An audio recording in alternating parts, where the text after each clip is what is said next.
New ইয়র্কের Jackson থেকে আপনাদের স্বাগত জানাচ্ছি আমি খালেদ মহিউদ্দিন। নির্বাচন প্রশ্নে এক ধরনের সমঝোতার আলামত দেখা যাচ্ছে সব মহলেই। তবে লন্ডন বৈঠকের পর থেকে এখন পর্যন্ত নানা বিষয়ে যে একটু দূরত্ব থাকছে কিনা নাকি সবই ঠিক হয়ে গেছে, এ নিয়ে বিভিন্ন রকম দোলাচল রয়েছে। ঝুলে আছে জুলাই ঘোষণাপত্র, জুলাই সনদ, সবটা মিলিয়ে জাতীয় ঐক্যমত্য কীভাবে হতে পারে তা নিয়ে তথ্য তালাশ করছেন সবাই। এসব নিয়ে কথা বলার জন্য আজ আমাদের সঙ্গে রয়েছেন দ্য ফাইন্যান্সিয়াল পোস্টের প্রধান সম্পাদক জনাব এম এ আজিজ। জনাব এম এ আজিজ, আপনাকে আমাদের অনুষ্ঠানে স্বাগত জানাই। আপনি আমাদের সময় দিয়েছেন, সেজন্য আমাদের ধন্যবাদ জানবেন, কৃতজ্ঞতা জানবেন। এবং আরও রয়েছেন প্রধান উপদেষ্টার উপপ্রেস সচিব জনাব আজাদ মজুমদার। জনাব আজাদ মজুমদার, আপনিও আপনার ব্যস্ততার মধ্যে আমাদের সময় দিয়েছেন, সেজন্য আমাদের শুভেচ্ছা এবং কৃতজ্ঞতা জানবেন। আমি ধন্যবাদ খালেদ ভাই। আমি আমি আমি আমি আসলে প্রথমেই জনাব এম এ আজিজ আপনার কাছে যেতে চাই। আজিজ ভাই, লন্ডন বৈঠকের কথা যেহেতু শুরুতে বললাম, সেই জায়গায় একটু ফিরে আসি অন্য প্রশ্নে যাওয়ার আগে। সেই লন্ডন বৈঠকের পরে আমরা জেনেছি যে জনাব তারেক রহমান প্রধান উপদেষ্টা ডক্টর ইউনূসকে বলেছেন বিএনপি ক্ষমতায় গেলে ডক্টর ইউনূসকে তারা কাজে লাগাতে চান। ডক্টর ইউনূসকে বিএনপি কিভাবে কাজে লাগাতে পারে? মানে একটা তো আছে যে বাজারে গুজব আছে যে বিএনপির সাথে ডক্টর ইউনূসের এক ধরনের সমঝোতা হয়েছে, যে বিএনপি ক্ষমতায় আসলে ডক্টর ইউনূসকে প্রেসিডেন্ট করা হবে। একটা তো ব্যাপার আছে যে ডক্টর ইউনূস চেয়েছেন যে বিএনপি যেন তাকে কোনো রকম কোনো ডিস্টার্ব না করে। একটা গুজব আছে যে ডক্টর ইউনূস চেয়েছেন যে তাদের যেন পরবর্তীকালে কোনো মামলা মোকদ্দমা বা তাদের কোনো রকম কাজের জন্য বা তিনি যেগুলি কাজ করেছেন সেই ব্যাপারে যাতে কোনো প্রশ্নের সম্মুখীন না হতে হয়। আপনার কাছে কি মনে হয় আজিজ ভাই? ধন্যবাদ আপনাকে। লন্ডন বৈঠকে আপনি যতগুলি কথা বললেন, আপনাকে যদি বলি সূত্র কি আপনি বলতে পারবেন না। 1 ঘন্টা 20 মিনিট কথা হয়েছে, দ্বিপাক্ষিক কথা হয়েছে, এখানে তৃতীয় ব্যক্তি ছিল না। সুতরাং এটা আমরা অনুমান করতে পারি, হয়তো বিভিন্ন জনের কাছে বিভিন্ন ভাবে শুনতে পারি। যেমন আপনি বললেন যে ডক্টর মোহাম্মদ ইউনূসকে হয়তো ব্যবহার করা হতে পারে, এটা বলেছে আপনার আপনার বিএনপির আপনার স্পোকসম্যান, তিনি বলেছেন। তো এখন ব্যাপারটা হলো যে ডক্টর মোহাম্মদ ইউনূস বিশ্বব্যাপী অত্যন্ত খ্যাতিসম্পন্ন লোক, তাকে কিন্তু ব্যবহার করা যায়। আজিজ ভাই, একটু পরিষ্কার হয়ে নি, মানে বিএনপির স্পোর্টস পারসন যদি বলে থাকে যে ওই বৈঠকে এই কথা হয়েছে ডক্টর ইউনূসকে বিএনপি কাজে লাগাতে পারে, তাহলে আর আমরা কার সূত্রের জন্য অপেক্ষা করব? মানে কোন সূত্র? না, সূত্র হলো আমি যেটা বলছি যে একান্তে 2 জন ব্যক্তি রুদ্ধদ্বার বৈঠক করেছে, সেখানে তাহলে ওই বিএনপির সূত্র থেকে অর্থাৎ তারেক রহমানের সূত্র থেকেই তিনি পেয়েছেন, নাইলে বললেন আমি তাও ধরে। কিন্তু আমার বক্তব্য হচ্ছে, ধরেন একটা নির্বাচন যদি হয় তাহলে ইউনূস সাহেব তার ক্ষমতায় থাকছেন না। তিনি যেভাবে ইন্টারন্যাশনাল ফিগার এবং তার বক্তৃতার টাকা পয়সা দিয়ে head of state, head of government শোনে, সুতরাং তাকে তো ব্যবহার করাই যায়। তিনি আমি তো যখন ডক্টর মোহাম্মদ ইউনূস আওয়ামী লীগের সময় 6 তলায় হাঁটায় উঠায় লিফট বন্ধ করে, তখনও বলছি যে তিনি জাতীয় সম্পদ, তাকে তো আমরা জাতীয় স্বার্থে ব্যবহার করতে পারি, কারণ তার তো সারা বিশ্বব্যাপী কানেকশন আছে। এখন অন্তর্বর্তী কি আসলে কি ব্যবহার করতে আমি বলতেছি, সে অন্তর্বর্তীকালীন সরকারের এখন প্রধান, তিনি তার পরিচয় কিন্তু এখন কাজে আসছে না। কারণ অন্তর্বর্তীকালীন সরকার যে সবাই দেখা হলে বলে সাহায্য করব, যে সাহায্য চান, কিন্তু কেউ সাহায্য করে না, কারণ প্রত্যেকের পুঁজির কিন্তু নিরাপত্তা চায়। অন্তর্বর্তীকালীন সরকারের কাছে সেই নিরাপত্তা কোনো দেশই আস্থা রাখতে পারে না। এই জন্য তিনি কিন্তু কোনো কিছু জেনারেট করতে পারছেন না, কোনো বিনিয়োগ নাই, কোনো ব্যবসা নাই। সেই প্রসঙ্গে আমরা আসবো আজিজ ভাই, সেই প্রসঙ্গে আমরা আসবো। আপনি আমাকে বলেন তো যে ডক্টর মোহাম্মদ ইউনূস কি জনাব তারেক রহমানের কাছে চাকরি চাইছেন?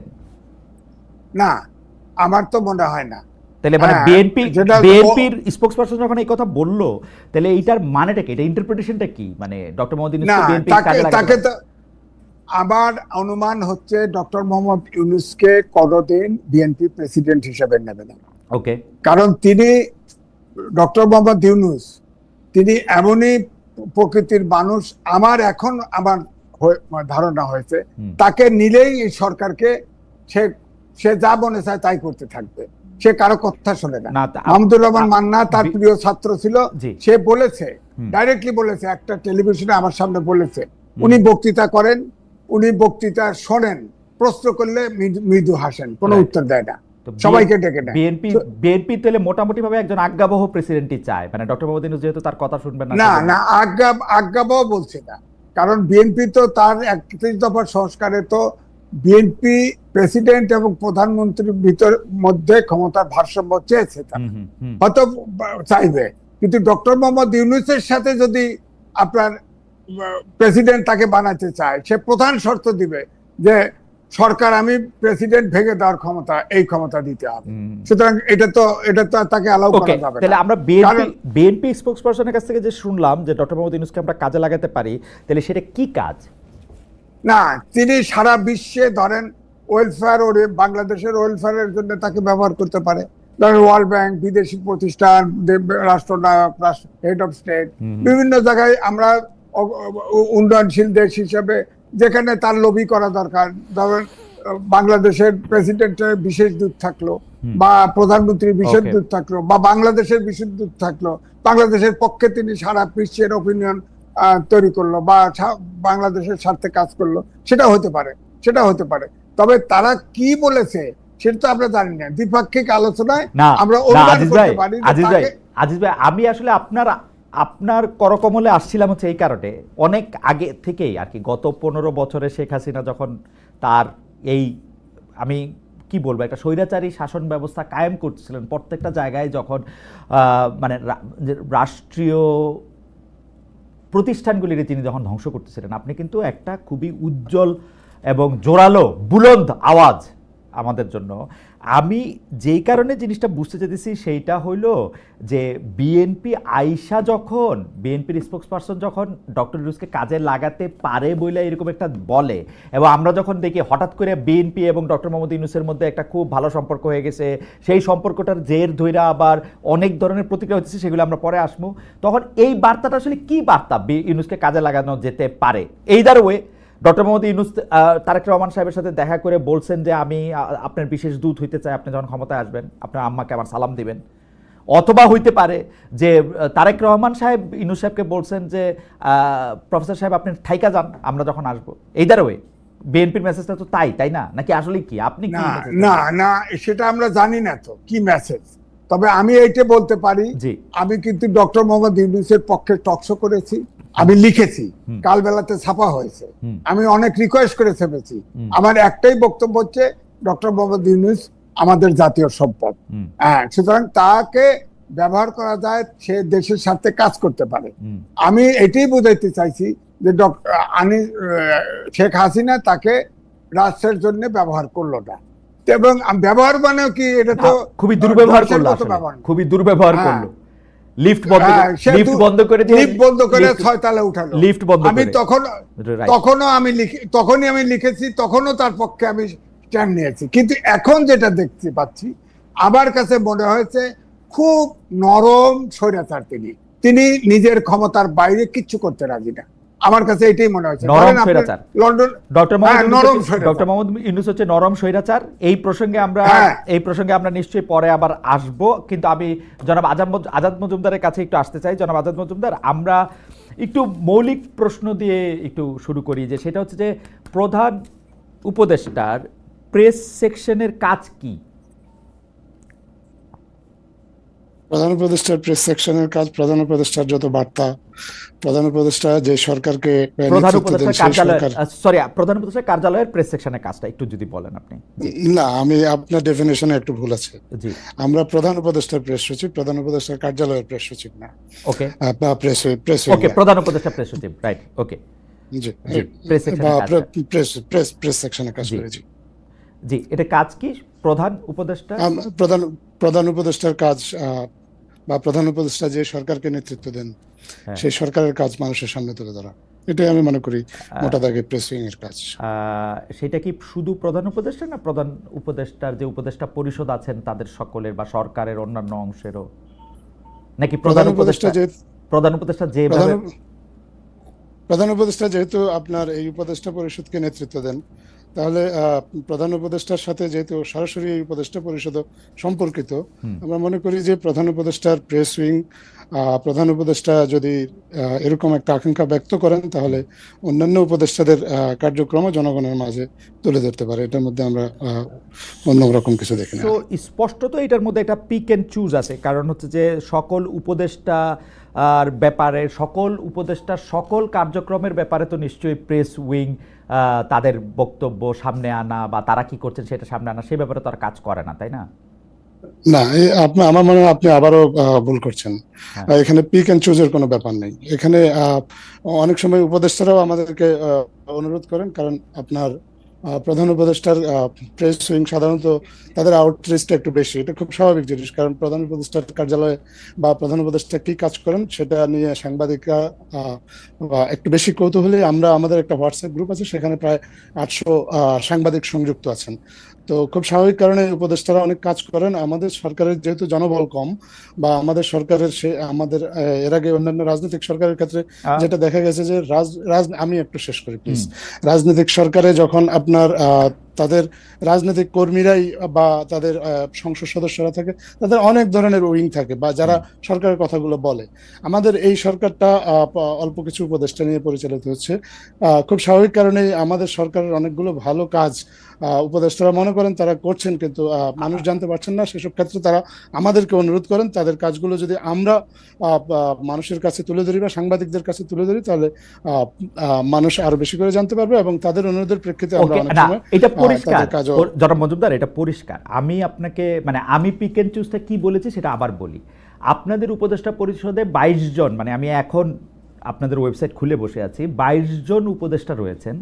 3 জন উপদেষ্টার পদমর্যাদায় বিশেষ সহকারী রয়েছেন, 6 জন বিশেষ সহকারী রয়েছেন প্রতিমন্ত্রী মর্যাদায়, এবং 1 জন বিশেষ সহকারী রয়েছেন সিনিয়র সচিব পদমর্যাদায়। এই যে 22 যোগ 3 যোগ 25 যোগ 6 31 আর 32, এদের কোন কাজটা হাইলাইট করা হবে সেইটা তো আপনারা একটা চয়েস তো করেন, তাই না? সবার কাজ তো সবসময় করতে পারেন না, যত অনুরোধই করুন, যত অনুরোধই যে করুন। ওনাদের কাজটা তো ওনারাই আমাদেরকে জানান যে তাদের কাজটা আমরা জানাতে। ধরেন 20 জন উপদেষ্টা আপনাদেরকে জানালেন, আপনারা কোন উপদেষ্টাটা নেন সেটা তো আপনাদের চয়েসের ব্যাপার, তাই তো? না, আমরা চেষ্টা করব 20 জন উপদেষ্টাটাই নিতে। আমরা 20 জন উপদেষ্টা যদি আমাদেরকে অনুরোধ জানান, তাহলে অবশ্যই আমরা 20 জন উপদেষ্টাটাই পর্যায়ক্রমে। এর মধ্যে কি কোনো গ্রেডিং করেন, আগে পরে করেন, যে এটা আগে করবেন? যেমন আসিফ নজরুল একজন বড় উপদেষ্টা, তারটা আগে করব, সালাউদ্দিন সাহেব একটা বড় উপদেষ্টা, তারটা আগে করব, আসিফ মোহাম্মদ এরকম আমরা কাজটাকে গ্রেডিং করি, যে কাজটা বেশি জনগণের সাথে সরাসরি সম্পৃক্ত, আমরা যেই তথ্যটা জনগণের জরুরি ভিত্তিতে জানা দরকার, আমরা মনে করি সেটা আগে দেওয়া দরকার, আমরা সেটা দেওয়ার চেষ্টা করি। এখানে ব্যক্তি কোনো মুখ্য নয়, কাজটাই হলো মুখ্য। কাজটা মুখ্য। সেই কাজটা কোনটা মুখ্য সেটা আপনারা কিভাবে বোঝেন? ধরেন আমি উপদেষ্টা হলে তো আমি সারাক্ষণ আজাদ, আমার ছোট ভাইয়ের মতো আজাদের কাছে অনুরোধ করতে থাকতাম যে আমারটা সামনে আনেন। আপনারা এটা কিভাবে ঠিক করেন সেটা আমি জানতে চাইছি। এটা আমরা আমাদের জাজমেন্ট, আপনাদের জাজমেন্ট, আমাদেরও তো একটা জাজমেন্ট আছে, কোনটা মুখ্য। আপনাদের অবশ্যই আমাদের জাজমেন্ট আছে। আবার এক্ষেত্রে প্রধান উপদেষ্টারও নির্দেশনা থাকতে পারে, আমরা ওনার সাথে নিয়মিত যোগাযোগ থাকে, উনিও আমাদেরকে অনেক সময় নির্দেশনা দেন, আবার আমরা আমাদের নিজেদের জাজমেন্ট অ্যাপ্লাই করি। ফ্যান্টাস্টিক। এইটাই আমি জানতে চাইছিলাম যে আপনারা আপনাদের জাজমেন্ট প্রয়োগ করেন, আপনারা এবং প্রধান উপদেষ্টা আপনার সাথে বৈঠক করেন। প্রধান উপদেষ্টার সর্বশেষ যে লন্ডন বৈঠকে গেলেন, সেইখানে যে আপনারা প্রেসের এত জন যাবেন, সেইটা কি প্রধান উপদেষ্টা আপনাদেরকে নির্দেশ দিয়েছিলেন নাকি আপনারা ঠিক করেছেন? না, আমরা মনে করেছি যে এটা প্রয়োজন। এটা কারণ প্রধান উপদেষ্টার এখন আপনি জানেন যে প্রেসের কার্যক্রম অনেক বেশি বিস্তৃত। আপনার শুধুমাত্র আপনার একটা প্রেস রিলিজ লেখার মধ্যে সীমাবদ্ধ না।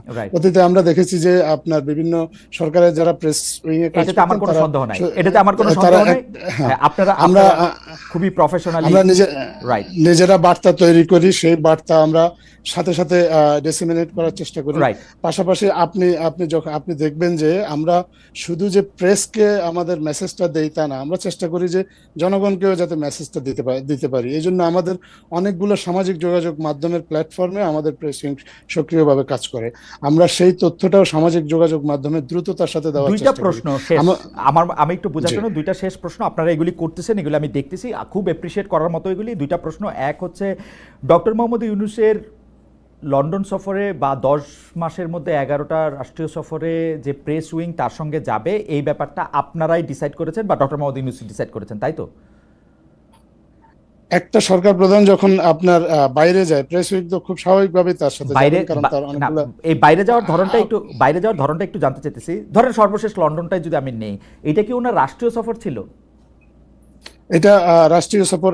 এটা শুরুতে ওনার আমন্ত্রণ ছিল রাজার কাছ থেকে ওনার পুরস্কার নেওয়ার জন্য, কিন্তু পরবর্তীতে এটা রাষ্ট্রীয় সফরে উন্নীত করা হয়েছে। রাষ্ট্রীয় সফরে উন্নীত কিভাবে করা হলো, মানে মানে এটার ক্রাইটেরিয়াটা কি? আমাদেরকে ব্রিটিশ হাইকমিশনার নিজে এসে মাননীয় প্রধান উপদেষ্টার সাথে দেখা করে উনি রাষ্ট্রীয় সফরের আমন্ত্রণ জানিয়েছেন।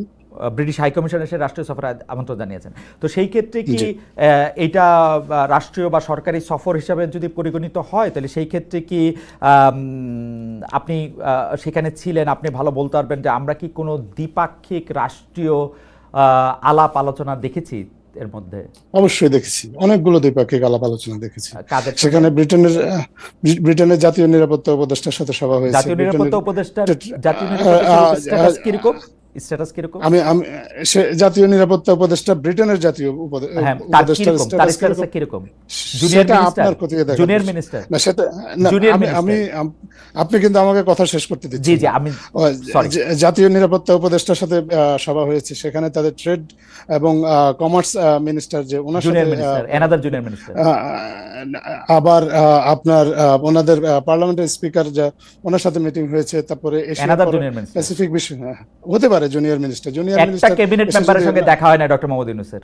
একটা ক্যাবিনেট মেম্বার রাষ্ট্রীয় কোন রাষ্ট্রীয় সফরের প্রটোকলে কোথাও এমন ভাবে লেখা নাই যে একটা ক্যাবিনেট মেম্বারের সাথে তার দেখা হতে হবে।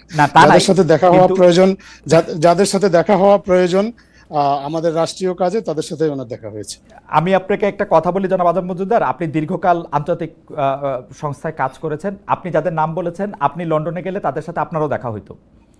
মানে খুব আমি আপনাকে দায়িত্ব নিয়ে বলতেছি, কারণ আমি লন্ডনে পড়াশোনা করেছি, আমি দায়িত্ব নিয়ে বলতেছি, যাদের নাম আপনি বলেছেন তাদের সাথে আপনারও দেখা করা, বৈঠক করা সম্ভব হইতো। আমার এটা 7ম বারের মতো আমি লন্ডনে গেছি, এর আগে 6 বার আমার এনাদের কারোর সাথে দেখা হয়নি। কারণ আপনি দেখা করতে চান নাই? না, আমি দেখা করতে চাইলেও দেখা হতো না। বিষয়টা আপনি যত সরলীকরণ করছেন, আমার কাছে মনে হয় না বিষয়টা অত সরল। আচ্ছা, ঠিক আছে, তাহলে আমরা আবার একটু আজিজ ভাইয়ের কাছে যাই। জনাব আজাদ মজুমদার, আপনাকে ধন্যবাদ। আমি জনাব এম এ আজিজ, আপনাকে একটা প্রশ্ন করতে চাই যে বিএনপির মধ্যে বা বিএনপির আচরণে কি এইটা এরকম বোঝা যায় না যে বিএনপি অলরেডি ইন পাওয়ার? বিএনপির জায়গা থেকে ইলেকশন ডিসেম্বরে হতেই হবে, এইটা না করলে আমরা আন্দোলন করব, এক ধরনের জিম্মিকরণের জায়গা কি আমরা দেখি না? আমরা কি এইটা দেখি না? আমি এভাবে দেখি যে বিএনপি নির্বাচন হলেই ক্ষমতায় যাবে, কিন্তু ক্ষমতায় আসে হলো এনসিপি এবং জামাত ইসলাম, এটার আচরণ দেখে মনে হয়। আর আজাদ মজুমদার সাহেব যে লন্ডনে বললো সরকারি সফর, না, আমরা আজাদ মজুমদারের কথা পরে আসি। মানে আপনি কিভাবে এনসিপি আর জামায়াত ক্ষমতা আসে আপনি এরকম করে আপনি বলেন? আমি তো দেখি বিএনপি ক্ষমতায় আসে এবং বিএনপি সবকিছু প্রভাবিত করতেছে। বিএনপি, হ্যাঁ, বিএনপি তো করতেছে তো এটা। আপনি সচিবালয়ে দেখেন, হ্যাঁ বিএনপি করতেছে, কিন্তু আপনি দেখেন প্রত্যেকটা মন্ত্রণালয়ে আপনার এনসিপির লোক বসিয়ে দেওয়া হয়েছে, প্রত্যেকটা কমিশনে একটা করে এনসিপির লোক আছে। এবং সারা দেশে দেখেন এই যে ছাত্র আপনার ক্লাস 8 থেকে মাস্টার্স পর্যন্ত, এই ডক্টর মোহাম্মদ ইউনূস একজন বিশ্ববিখ্যাত লোক, তিনি একদিনও এদেরকে লেখাপড়ার কথা বলে না। অটোমেশনের যুগ, বিজ্ঞানের যুগ, এই 8টা ব্যাচ কিন্তু ধ্বংস হয়ে গেল। এই জাতি আপনি দেখেন, এই ছাত্ররা এখন সরকার চালানোর ব্যস্ত, লেখাপড়ায় ব্যস্ত নাই। এই জেনারেশন আবার ইলেকশনে রাজনীতি করালো, আবার ইলেকশনে ঢুকে। আজিজ ভাই, এগুলি খুব জেনারেলাইজড কথা। ছাত্ররা এখন সরকার চালানোয় ব্যস্ত, লেখাপড়ায় নাই। ছাত্রদের মধ্যে মাত্র 2 জন উপদেষ্টা, 22 জন উপদেষ্টার মধ্যে 2 জন ছাত্র উপদেষ্টা। জুলাই আগস্টের এরকম একটা আন্দোলন করে শেখ হাসিনা সরকারের হটানোর পরে তারা বুকের রক্ত ঢাইলে মইরা গিয়া অত্যাচারিত হয়ে থাকার পরে তারা 2 জন থাকতে পারবে না সরকারে? না, সরকারে থাকতে পারবে না তা না, কিন্তু সরকারে থাকার পরে খাল খনন যদি রেড কার্পেট বিছায়া হয়, 6 দিনে যদি হেলিকপ্টার 18 বার দৌড়াতে হয়, এই ধরনের আজিজ ভাই খুব বিনয়ের সাথে বলি, ওইখানে একটা রেড কার্পেট, মানে এটা বলতে রেড কার্পেট, একটা জায়গার মধ্যে ভদ্রমহিলারা ভদ্রলোকরা নামবেন, পায়ের মধ্যে কাদা লাগবে, অনেক সময় অনেকের জুতা স্যান্ডেলের অনেক রকম অবস্থা থাকে, সেখানে একটা জিনিস বসানো হয়েছে, সেখান দিয়ে নাইমা তারা এখানে গেছে। এটা কি এমন মহাভারত অশুদ্ধ হয়েছে বা অন্যায়? না, মহাভারত অশুদ্ধ হয়েছে। আপনারা এই ঘটনা 8 মাস আগে রাজেশ ভাই প্রত্যেকটা আলোচনায় যদি এই ঘটনার উদাহরণ আসে, এটাকে খুব ভালো উদাহরণ। এখন শোনেন না, ঠিক আছে, ভালো হতেন না। এই যে কয়েকদিন আগে দেখেন ছাত্ররা তো এখন সেক্স স্ক্যান্ডেলও বেরোতেছে, অর্থাৎ এই এখন ছাত্র আগামী আপনি খেয়াল রাখবেন স্ক্যান্ডাল বাইরে হবে না তো বাইরে হবে কি বড় বড় মানুষের, ওরা ইয়াং ওদেরই তো বাইরে হবে স্ক্যান্ডাল। আরে বড় মানুষেরও বেরোইছে, ফাঁসি হলো না কয়েকদিন আগে, বাচ্চা শিশু রেপ করছে না, ফাঁসি হলো তো। বড় ছোট নাই, এতে বড় ছোট নাই, কিন্তু তারা তো রাজনীতি করছে, তারা তো পার্টির, এবং যার বিরুদ্ধে এই সেক্স স্ক্যান্ডাল বেরোইছে সে তো নেতা। আমি প্রথমে একটা কথা বলি যে স্ক্যান্ডালটার ব্যাপারে আসলে এনসিপিও বলছে যে তাকে জবাব দিতে, সে জবাবটা আসুক, আমরা একটা দেখি। এছাড়া যদি আমরা স্ক্যান্ডাল নিয়ে কথা বলি তাহলে আমরা আসলে গুরুত্বপূর্ণ আলোচনাটা করতে পারবো না। আমার মনে হয় আপনি শুধু জাতীয় ঐক্যমত্য কমিশনের আলোচনা দেখেন, আপনি সব জায়গার মধ্যে দেখেন যে মনে হয় না যে বিএনপি পাওয়ারে চলে আসছে এবং পাওয়ারের গরম দেখাতেছে। আমার প্রশ্ন হচ্ছে এইটা, না বিএনপি পাওয়ারে যাবে এরকম অ্যাটিটিউড আছে, এবং জামাত এবং এনসিপি সহ কয়েকটি দল এটা সব জায়গায় বাগড়া দিচ্ছে যাতে ইলেকশন স্লো হয়, ইলেকশন পিছিয়ে যায়। এবং ডক্টর মোহাম্মদ ইউনূসের আচরণও মনে হয় তিনি সুবিধা পাইলেই ইলেকশন পিছিয়ে দিবে, ইলেকশন দিবে না। কোনোদিন এরকম মনে হয় না আজিজ ভাই, এটা বিএনপির প্রপাগান্ডা ছিল। ডক্টর মোহাম্মদ ইউনূস 1.5 বছর, ডক্টর মোহাম্মদ ইউনূস 1 বছর ধরে আর কেমনে বলবে, মানে কনসিস্টেন্টলি বলে আসছে ডিসেম্বর থেকে জুন পর্যন্ত। আমি বলছি ডিসেম্বর থেকে, আমি বলছি বলেন তো। প্রথম শোনেন, ইউটিউবে সার্চ দিয়ে দেখেন, প্রথম ডক্টর মোহাম্মদ ইউনূস বলেছিল যে রাজনৈতিক দলগুলো যতটুকু সংস্কারে একমত হয় ততটুকু নিয়ে নির্বাচনে যাব, না হলেও নির্বাচনে যাব। যদি কেউ একমত না হয় নির্বাচনে যাব, ওয়েবসাইটে দেব, যাবে তো। আমি যাবে আপনার কাছে বলছে আলাদাভাবে, আমার কাছে আলাদা করে বলা দরকার নাই, আমি আলাদা করে কারো কাছে শোনেন, আমি শোনেন না, আপনি বলেন না, শোনেন। এই যে আপনি বললেন যে আমি বলতেছি তীব্র তাপদাহ ছিল রাজনৈতিক অঙ্গনে, এই লন্ডনের বৈঠকের পরে গুড়ি গুড়ি বৃষ্টি, এখন একটা রাজনৈতিক আবহাওয়া হচ্ছে। আপনারাই তাপদাহ, আপনারাই বৃষ্টি, এই প্রবলেমটা সৃষ্টি করছেন আপনি, প্রবলেমটার সলিউশনও দিতেছেন আপনি। আমি তো কোনো প্রবলেম দেখি নাই, রাজনৈতিক অঙ্গনে কোনো প্রবলেম ছিল না, টক শোতে প্রবলেম ছিল, কারণ আপনারা একটা ন্যারেটিভ তৈরি করছেন যে ডক্টর ইউনূস সলিউশন দিবেন না। ডক্টর মোহাম্মদ ইউনূস টিমের ব্যাকের থেকে ফ্রন্টে আসছে, এই কারণে মনে হচ্ছে যে নির্বাচন হলেও হইতে পারে, কারণ তিনি তো প্রত্যেকটা ওয়ার্ডে সব সময় বলছে যে যদি বাট ইত্যাদি, এছাড়া কোনো শর্ত নাই, নির্বাচন হবে। আজিজ ভাই, এটা ডক্টর ইউনূসের প্রতি এক ধরনের অন্যায় হইতেছে। তিনি বাট দিয়ে বলছেন যে রাজনৈতিক দলগুলো যদি সংস্কার করে, যতটুকু সংস্কার করে আমরা ততটুকু সংস্কার দিয়ে নির্বাচনে যাব, সংস্কার যদি না করে তাইলেও আমরা নির্বাচনে যাব। কোনোভাবেই জুনের পরে উনি যাবে, আমি একটা কথাতেও এটা আমি বুঝি নাই। আপনি কেন বুঝছেন সেটা আমারে বলেন। প্রথমে আমি বলি এই জায়গা ছিল, পরে ডক্টর মোহাম্মদ ইউনূস ডিসেম্বরের নির্বাচনের কথা বলেছিল। আমাদের প্রেসিং উইং আমার জীবদ্দশায় সবচাইতে অ্যাক্টিভ প্রেসিং হলো ডক্টর মোহাম্মদ ইউনূসের। রাত্রেবেলা প্রেস দিয়ে কয়ে গেল ডিসেম্বর থেকে জুনের নির্বাচন, এটা লাগাই দিল, এই যে এখান থেকে আর সরতেছে না। এখন ওইটার ইউনূস সাহেব সুযোগ পাওয়া গেছে। আপনি বলেন তো, উনি এই যে যদি সকল প্রস্তুতি সম্পন্ন হয় তাহলে ফেব্রুয়ারির প্রথমার্ধে নির্বাচন, তারপরে বিচার এবং সংস্কার, এটা যদি মানে শব্দটা কি হয়েছে যে একদম যদি পর্যাপ্ত হয় তাহলে নির্বাচন। উনি তো একটি বিচারের মাত্র চার্জশিট দিতে পারছে না, বিচার 50 বছর লাগবে। আরে বিচার এবং সংস্কারের কথা তো উনি তো বিচারটার একটা জায়গায় নিয়ে আসতে হবে, সেটা তো চার্জশিট, এজাহার, এটা দিয়ে তো আপনি, কারণ বিচারের তো কতগুলি ধাপ আছে, আপনি ট্রাইব্যুনালে যাবেন, এপিলেট ডিভিশনে যাবেন, তারপরে এটা শেষ হবে। তো আপনি বিচারের সাথে আপনার লিংক আছে, আপনি বলতে পারেন। তাহলে আপনি বলেন সে পর্যাপ্ত বিচার শব্দটা পর্যাপ্তটা কি?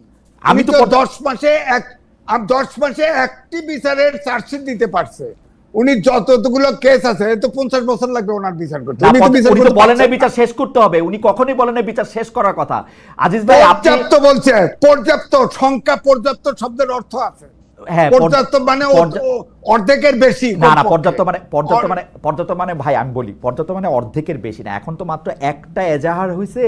এই মামলাগুলি বিভিন্ন রকম মামলা আছে, সবগুলি মামলার কিছু কিছু জায়গায় বিচারটা শুরু হওয়াটাই হলো পর্যাপ্ত বিচার। তার মানে কিন্তু বিচার অবসানের কথা উনি বলে নাই, কখনোই বলে নাই। মানে এটা আজাদ মজুমদার সাহেব আরো ভালো বলতে পারবেন, কারণ উনার বেশি মনে থাকে। কিন্তু আমার যদ্দূর মনে আছে উনি কখনো বলে নাই আমি বিচার শেষ করে তারপরে ইলেকশন দিব, কখনোই বলে নাই। না, সকল প্রস্তুতি হয়ে গেলে নির্বাচন হবে। প্রস্তুতি ছাড়া নির্বাচন না, প্রস্তুতি কে করবে? উনিই তো প্রস্তুতি নিবে। উনি বলবেন না নির্বাচন কমিশন প্রস্তুতি নিবে। আমি আপনাকে বলি বিএনপির যে নির্বাচন আছে, ভাই আমার অজ্ঞতা মাফ করবেন, খালি আমি আপনাদের বলি এই যে সকল প্রস্তুতি নিয়ে নির্বাচন করবে, এটা বিএনপির 31 দফায় বিএনপির সবচেয়ে বড় দাবি। আপনি আবার দেখেন 31 দফার মধ্যে 6 বা 7 নম্বরে আছে, এটা সবচেয়ে বড় দাবি যে এইটা চেঞ্জ কইরা বর্তমান নির্বাচন কমিশন আইন চেঞ্জ কইরা, নির্বাচন কমিশন চেঞ্জ কইরা, তারপর একটা সংস্কার কইরা তারপরে নির্বাচন দিতে হবে, সবকিছু শেষ করে তার আগে নির্বাচন অর্থবহ হবে না। এটা 31 দফার মধ্যে আছে, আপনি দেখেন ভাই। আবার ঠিক আছে, বিএনপি পাওয়ারে আসবে, এখন বিএনপি এর পড়াশোনা করি তো আমি কইলে ঠিক আছে 10 মাসে কোন সংস্কারটা ম্যাটেরিয়ালাইজ আপনাদের জন্য পারে নাই ভাই, কি আপনাদের জন্য পারে নাই। কেন পারে নাই? প্রত্যেকটা জায়গায় তো আটকাইছে। না পারলে ছেড়ে দিক, না পারলে ছেড়ে দিক। আহা, সেটা তো ছাড়তেই পারে, সেটা তো ছাড়তেই পারে, সেইটাই করবে, সেইটাই করবে। এটা এনজিও না, এনজিও না, দেশ চালাতে না পারলে ছেড়ে দিক। ছাইরাই দিবে রে ভাই, ধরে রাখবে না, ছাইরাই দিবে, ধরে রাখবে না, চেষ্টাটা তো করতে হবে। এটা আপনার কাছে কানে কানে বলছে, কানে কানে না, প্রকাশ্যে কানে কানের কথা আমি শুনি না ভাই। না, প্রকাশ্যে না, প্রকাশ্যে যদি তবে কিন্তু দিয়ে বলছে। ওনার সব জায়গায় নাটাই ওনার হাতে, নাটাই ওনার হাতে। উনি যখন কনভিন্স হবে তখন নির্বাচন হবে, তার আগে হবে না। ভাই আপনাদের নাটাই যে কত হাতে আজিজ ভাই, আপনি অনেক বেশি খেয়াল রাখেন, আপনি গুরুজন মানুষ। আপনি দেখেন ডক্টর ইউনূসের অ্যাপয়েন্টমেন্ট হওয়ার আগে অ্যাপয়েন্টমেন্ট হচ্ছে অ্যাটর্নি জেনারেল। এই অ্যাটর্নি জেনারেল কে? শোনেন আমি বলি, এই যে ঐক্যমত্য কমিশনে বসে, হ্যাঁ, এই যে আমি আগেও আবার রিপিট করি, মাহমুদুর রহমান মান্না তার প্রিয় ছাত্র ছিল। হ্যাঁ, উনি ওখানে কথা বলেন না, বক্তৃতা দিয়ে ওনার বক্তৃতা দিয়ে দিল, কেউ একমত হলো না। এরপর প্রশ্ন করলে মিটিং মৃদু হাসে। আপনি কি সরকারের মধ্যে একটা সরকার প্রধান চান? শেখ হাসিনা এসে ধমক দিয়ে উড়াই দিবে যাদের। আমি আমাকে প্রশ্ন করছিলাম কবে পেঁচায় পেঁচায় ধরেন কেমনে, সেগুলি জানি। তারপরে 10 বছর ধরে দাওয়াত দিবে না, যুক্তিই দিবে না, এরকম চান? না না, doctor Muhammad Yunus super accommodative, সবার কথা শুনতেছেন, সবার কথা হাসতেছেন। না শুনতেছে, মান্না ভাই সম্পর্কে শেখ হাসিনা বলছে মাহমুদুর রহমান মান্না জুড়ে দিল কান্না, তখন খুব ভালো লাগছে শুনতে। হ্যাঁ, না তখন তো তাক তো তারাই দিছি, এই জন্য তারাই দিছি, তাহলে ইউনূসকেও তারাইতে হবে। তাছাড়া তো উপায় না। কিন্তু ইউনূস সাহেব আসলে দোষটা কি করছেন এটা আমি ভালো বুঝতে পারতেছি না আজিজ ভাই। দোষটা হলো উনি কথা বলে না, উনি অ্যাকাউন্টেবল না, উনি জবাবদিহিতে করে না। আচ্ছা, এই জন্য ওনার দোষ। ওকে, উনি তো রাজনৈতিক দলকে ডাকে, তাদের কথা শুনে উনি কথা বলে দেয়, আগে কথা শুনে কিন্তু উত্তর দেয় না, প্রশ্ন করলে উত্তর দেয় না। কেন গেলে উত্তর দিবে না? উনি কুইজ কোশ্চেন দিয়ে সংবিধান সংশোধন করে, সব সংশোধন কমিশন করে, কুইজ কোশ্চেন দিয়ে। এটাও একটা প্রচার প্রভাকাণ্ডা আছে ভাই। কুইজ সংস্কার করে না। আজকে 4 দিন সবার সাথে কথা উনি শুনতেছে, বইসা রয়েছে, টেলিভাইজ হইতেছে। এইটা আপনি কুইজ দিয়ে কি এটা করে ফেলছে? উনি তো কথা বলে না। উনার কথা বলা দরকার কি? উনি তো উনার যারা বোঝে কেন বলবে না? উনারই বলতে হবে। সকল ক্ষমতা আমাদের দেশে, বিশেষ করে অন্যান্য দেশে হেড অফ গভর্নমেন্টের হাতে। উনি কথা না বললে সমাধানটা আসবে কোথায়? উনি কথা বলেন না কিনা আমার কাছে মনে হয় যে উনি কথা বলেন, উনার হয়ে উনার প্রেস উইং আছে কথা বলার, উনার রিপ্রেজেন্টেটিভ আছে, তারা কথা বলেন। আচ্ছা, আমি একটু আপনার কাছে আসি। আপনাকে অনেক ধন্যবাদ আজিজ ভাই, আমি অনেকগুলি বিষয় জানতে পারলাম, শিখতে পারলাম আপনার কাছে। যাই হোক, আমি দর্শকদের একটা প্রশ্ন করছিলাম আজাদ মজুমদারের কাছে যাওয়ার আগে, দর্শকদের কাছে একটু প্রশ্নটা একটু যাই যে লন্ডনের ডক্টর মোহাম্মদ ইউনূস, জনাব আজাদ মজুমদার, মানে আমি একটা জিনিস মানে আপনার কাছ থেকে একটু বোঝার জন্য, যে লন্ডন সফরে প্রধান উপদেষ্টার সঙ্গে পররাষ্ট্র উপদেষ্টা ছিলেন না, পররাষ্ট্র সচিবও ছিলেন না, ছিলেন নিরাপত্তা উপদেষ্টা খলিলুর রহমান, যিনি তারেক রহমানের সঙ্গে বৈঠকও করেছেন। এখানে ইন্টারেস্টিং হচ্ছে বিএনপি যেই 3 উপদেষ্টার পদত্যাগ দাবি করে আসছে, সেই 3 উপদেষ্টার এক উপদেষ্টা বিএনপির সাথে প্রথম মিটিংয়ে ছিলেন, আরেক উপদেষ্টাকে আবার তারেক রহমান সাহেবের সাথে মিটিংয়ে নিয়ে যাওয়া হয়েছে। এইটা আসলে একটা বার্তা দেওয়া কিনা? আবার আমরা দেখছি যে এই মুহূর্তে তিনি ওয়াশিংটন ডিসিতে আছেন, অন্তত গতকাল পর্যন্ত ছিলেন। মার্কিন পররাষ্ট্র দপ্তরে দেশটির উপপররাষ্ট্রমন্ত্রী ক্রিস্টোফার ল্যান্ডাওর সাথে সাক্ষাৎ করতেছেন। এইটা এইটা এইটা কি কোনো একটা বার্তা দেওয়া, মানে ডক্টর মোহাম্মদ ইউনূস কি তার পররাষ্ট্র মন্ত্রণালয়ের কাজটা নিরাপত্তা উপদেষ্টাকে দিয়ে করতেছেন? পররাষ্ট্র উপদেষ্টাকে একটু সিনের বাইরে কি রাখতেছেন? রোহিঙ্গাদের নিয়ে আপনি জানেন, আপনি অনেকদিন রোহিঙ্গাদের নিয়ে কাজ করছেন, সেইটা কি একটা প্রকাশ্য টাগ অফ ওয়ারই আমরা সামনে দেখছি জনাব আজহার? না, আমার কাছে বিষয়টা এরকম মনে হয় না। আমার কাছে মনে হয় যে আপনি দেখেন যে আমাদের বৈশ্বিকভাবে আমাদেরকে ভারত নানাভাবে চাপে ফেলার চেষ্টা করছেন, এবং এই চাপটা থেকে আপনি জানেন যে আমাদের বিরুদ্ধে একটা ম্যাসিভ ডিসইনফরমেশন ক্যাম্পেইন ভারতের মিডিয়া বা ভারতীয় বংশোদ্ভূতরা বিভিন্ন দেশে চালাচ্ছে। এই ডিসইনফরমেশন ক্যাম্পেইনকে ফাইট করার জন্য আমাদের সরকারের যতগুলো উইং আছে বা যতজন আমাদের সরকারের দায়িত্বশীল আছেন, তারা বিভিন্ন পর্যায়ে আপনার কাজ করছেন। আপনি যে পররাষ্ট্র উপদেষ্টার কথা বলছেন, উনি কিন্তু এই মুহূর্তে নিউ ইয়র্কে আছেন। আমি তো যতটুকু জানি উনি আজকে রাত্রে তুরস্ক সফর করবেন। তুরস্ক থেকে দেশে এসে সরকারি সফর, ব্যক্তিগত সফর? অবশ্যই সরকারি সফর, এবং উনি তুরস্ক থেকে এসে দেশে এসে আবার আগামী মাসে মালয়েশিয়া যাবেন। তো উনিও কিন্তু আমি খেয়াল করছিলাম পররাষ্ট্র উপদেষ্টা যে এই রাষ্ট্রীয় সরকারি বিদেশ সফর, সেইটা প্রেস উইং ফোকাস করতেছে না কেন? না, আমি আপনাকে বলি, আমাদের এই লন্ডন সফরের আগেই আমাদের কিন্তু জাপান সফর ছিল। জাপান সফরে মাননীয় প্রধান উপদেষ্টার সফর সঙ্গী হিসেবে মাননীয় পররাষ্ট্র উপদেষ্টা যে তিনি কখনোই নিয়ে যান না, আমি তো এই কথা বলতেছি না, কিন্তু আমি দেখতেছি যে উনাকে নিউ ইয়র্ক সফরে আছেন, এটা আমি আপনার কাছ থেকে শুনলাম, কিন্তু আমি এটা প্রেস উইং থেকে জানলাম না কেন? মানে আপনারা ওকে ব্ল্যাকআউট করছেন না, গুরুত্ব দিচ্ছেন না? এটা আমাদের তো পররাষ্ট্র মন্ত্রণালয় এই বিষয়ে যথেষ্ট দক্ষ, এবং পররাষ্ট্র মন্ত্রণালয়ের নিজেদের একটা পাবলিক ডিপ্লোমেসি উইং আছে। আমাদের বিভিন্ন দেশে পররাষ্ট্র মন্ত্রণালয়ের প্রেস হ্যান্ডেল করার জন্য যথেষ্ট উইং আছে। তারা যদি প্রয়োজন মনে করে ওনার যে ডিপ্লোম্যাটিক এঙ্গেজমেন্ট গুলো আছে, আপনি দেখেন একটা সরকারের কিন্তু অনেক ধরনের ডিপ্লোম্যাটিক এঙ্গেজমেন্ট থাকে, যেটা সরকারের থেকে সরকার প্রয়োজন মনে করলে সেই এঙ্গেজমেন্ট গুলো নিয়ে আমি জিনিসটা জনাব মজুমদার, আপনি আমার থেকে বয়সে ছোট কিন্তু অভিজ্ঞতায় এবং বুদ্ধিতে অনেক বড়, আমার একটু বুঝায় দেন জিনিসটা হলো আপনারা নিরাপত্তা উপদেষ্টার সফর উনি কি করতেছেন না করতেছেন সেটা আপনারা জানাইতেছেন, পররাষ্ট্র উপদেষ্টার সফরটারে আপনারা জানাইতেছেন না। এইটার কারণটা কি? এটার কোনো বিশেষ বা সুনির্দিষ্ট কোনো কারণ নেই। পররাষ্ট্র উপদেষ্টার কার্যক্রম জানানোর জন্য আমাদের পররাষ্ট্র মন্ত্রণালয়, নিরাপত্তা উপদেষ্টা জানানোর জন্য আছেন আপনারা, পররাষ্ট্র উপদেষ্টা জানানোর জন্য আছেন পররাষ্ট্র মন্ত্রণালয়। নিরাপত্তা উপদেষ্টা যেহেতু সরাসরি প্রধান উপদেষ্টা তত্ত্বাবধানে কাজ করেন, এবং পররাষ্ট্র উপদেষ্টা কার তত্ত্বাবধানে কাজ করেন? পররাষ্ট্র উপদেষ্টা কার প্রেসিডেন্টের তত্ত্বাবধানে? না, আপনি খালিদ ভাই, আপনিও আমাকে যেটা বলেছেন, আমি জানি আপনিও যথেষ্ট বুদ্ধিমান, কিন্তু আপনি এখানে আপনার বুদ্ধিটাকে একটু একপাশে সরিয়ে রেখে এখানে আমাকে ঘায়াল করার চেষ্টা করছেন, সেটা করলে হবে না। আমি মোটেও এটা আমার জন্য অন্যায় হলো বলা, আমি সত্যি এটা বুঝতে চাইতেছি যে নিরাপত্তা উপদেষ্টা, দেখেন আপনার কথা আপনি শুনেন আজাদ, আমি আপনাকে বলি আবার, আপনার কথা আপনি শুনেন। আপনি বলতেছেন নিরাপত্তা উপদেষ্টা সরাসরি প্রধান উপদেষ্টার সাথে কাজ করেন বা তত্ত্বাবধানে কাজ করেন, পররাষ্ট্র উপদেষ্টারও তো তাই করারই কথা, তাই না? আমাদের পররাষ্ট্র মন্ত্রণালয়ের ব্যাপ্তি অনেক বড়। আপনি জানেন যে পররাষ্ট্র মন্ত্রণালয়ের নিজস্ব কিছু মেকানিজম আছে, তাদের পাবলিক ডিপ্লোমেসি উইং বলেই একটা আলাদা একটা উইংই আছে, যারা তাদের কার্যক্রমগুলো পাবলিকের কাছে তুলে ধরে। তাছাড়া আমাদের বিভিন্ন দেশে প্রেস মিনিস্টার আছেন, প্রেস অফিসার আছেন, অন্তত 10টা দেশে আমাদের এই ধরনের অফিসার আছেন, তারা তাদের কাজ করবেন। কিন্তু নিরাপত্তা উপদেষ্টার এই সুবিধাটা নেই। নিরাপত্তা উপদেষ্টা যখন ওনার একটা পিএসও নাই, আপনি জেনে অবাক হতে পারেন। তো সেসব ক্ষেত্রে আমরা মনে করি যে উনি যে কাজটা করছেন, না, ওনার একটা পিএসও নেই, এবং উনি হয়তো চাননি, সেজন্য দেননি, এটা একান্ত ওনার বিষয়। তো ওনার যে কাজটা আমরা মনে করেছি যে হ্যাঁ, ওনার কাজটা আমাদের তুলে ধরা দরকার, এই জন্য আমরা ওনার কাজটা তুলে ধরেছি। এবং পররাষ্ট্র উপদেষ্টারও যদি কোনো কাজ আমাদের তুলে ধরার প্রয়োজন হয়, সেক্ষেত্রে আমরা অবশ্যই সেটাও তুলে ধরবো। এটা এখানে কোনো আলাদাভাবে, আমি একটু আগেও আপনাকে বলেছি যে এখানে আমাদের কোনো ওই যে পিক এন্ড চুজের কথা যেটা আপনি বলেছেন, এটা এখানে কোনো সেরকম কোনো ব্যাপার নেই। যেটা আমাদের প্রায়োরিটিতে আগে আসে সেটাই আমরা করবো।